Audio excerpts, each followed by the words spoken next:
স্বাগতম জনাইছো জ্ঞান আৰোহণ ইউটিউব চেনেলটোলৈ মই নিপু বৰা আজি আপোনালোকৰ মাজলৈ আগবঢ়াইছো 4 জুলাই তাৰিখৰ কেইটামান অতি গুৰুত্বপূৰ্ণ কাৰেণ্ট এফেয়াৰ্ছ গতিকে ভিডিঅ'টো সম্পূৰ্ণকৈ চাব আমি একেলগে কিছু কথা জানিব পাৰিম প্ৰথমতে চাওক Which country has assumed the President of United Nations Security Council? ঠিক আছে কোনখন দেশে ৰাষ্ট্ৰসংঘৰ নিৰাপত্তা পৰিষদৰ যে সভাপতিত্ব গ্ৰহণ কৰিছে কিয়া কোনে কৰিছে যে আমাৰ ভাৰতবৰ্ষ হয় India which has been elected as a non-permanent member of the Security Council আৰু যে Security Council আমি যেহেতু জানো নহয় জানো যে 5খন স্থায়ী সদস্য ৰাষ্ট্ৰ আছে কিন্তু ভাৰতবৰ্ষ স্থায়ী সদস্যৰ অংশীদাৰ নহয় গতিকে যে অস্থায়ী সদস্য হিচাপে যে ভাৰতবৰ্ষ কি কৰিছে যে নিৰাপত্তা পৰিষদৰ বৰ্তমান সময়ত সভাপতিত্ব কৰিব During this presidency, India will be focusing on maritime security, peacekeeping and counter-terrorism. আৰু যিখন সময়ত ভাৰতবৰ্ষ তাৰ যে প্ৰেসিডেন্ট হৈ থাকিব সেই সময়ছোৱাত কি ক'ব যে সমুদ্ৰ ক্ষেত্ৰত যেটো সুৰক্ষা বা পিসকিপিং ফোৰ্স বা আৰু টেৰৰিজমৰ ওপৰত যিখিনি পদক্ষেপ ল'ব লাগে সেইসমূহৰ ওপৰত বিশেষকৈ গুৰুত্ব দিব তাৰপিছত চোৱা In which city the Union Home Minister laid the foundation stone of Uttar Pradesh State Institute of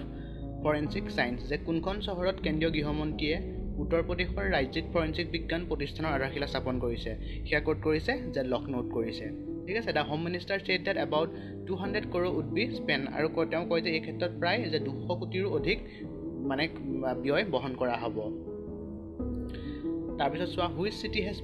become the first Indian city to achieve 100% COVID-19 vaccination যে কোনখন চহৰে 100% COVID-19 টিকাকৰণ প্ৰাপ্ত কৰা প্ৰথম ভাৰতীয় চহৰ হৈ পৰিছে সেইখন কোনখন হৈছে যে ভুৱনেশ্বৰ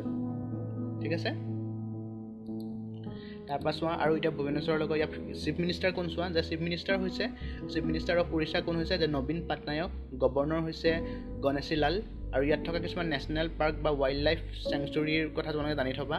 যেনে চিমলিপাল নেশ্যনেল পাৰ্ক ঠিক আছে Bhitarkanika national park Tikarpada wild life sanctuary Chilika wild life sanctuary বা কোটাগ্ৰহ ৱাইল্ড লাইফ চেংচুৰী এইসমূহ ইয়াত পায় আৰু ভাৰতবৰ্ষৰ মেপত চোৱা এই ৰঙা দেখুওৱা হৈছে যে উৰিষ্যাখন কোনডোখৰত আছে তাৰপিছত চোৱা হুইচ বেংক লঞ্চ দোকানদাৰ অভাৰড্ৰাফ্ট স্কিম যে কোন বেংকে দোকানদাৰ অভাৰড্ৰাফ্ট আঁচনি আৰম্ভ কৰিছে সেয়া আৰম্ভ কৰিছে HDFC বেংকে তাৰপিছত চোৱা যে which bank launch SIM binding features for YONO যে কোনটো বেংকে সিম বাইণ্ডিং ফিচাৰ্ছ যে ব্যৱস্থা আৰম্ভ কৰিছে সেয়া কোনে যে SBI ষ্টেট বেংক অফ ইণ্ডিয়াই সেই ব্যৱস্থা আৰম্ভ কৰিছে তাৰপিছত চোৱা যে SBI চেয়াৰপাৰ্চন কোন যে দীনেশ কুমাৰ খাৰা SBI হেডকোৱাৰ্টাৰ ক'ত আছে মুম্বাইত আৰু ইয়াক কেতিয়া প্ৰতিষ্ঠা কৰা হৈছিল 1 জুলাই 1955 চনত ঠিক আছে গতিকে আজিলৈ ভিডিঅ'টো ইমানেই আশা কৰোঁ তোমালোকে ভিডিঅ'টোৰ পৰা কিছু তথ্য জানিব পাৰিলা আৰু এনে ধৰণৰ যদি তোমালোকে ডেইলি আপডেট হৈ থাকিব বিচাৰা তেতিয়াহ'লে আমাৰ চেনেলটো সাবস্ক্ৰাইব কৰি থবা আজিলৈ ইমানেই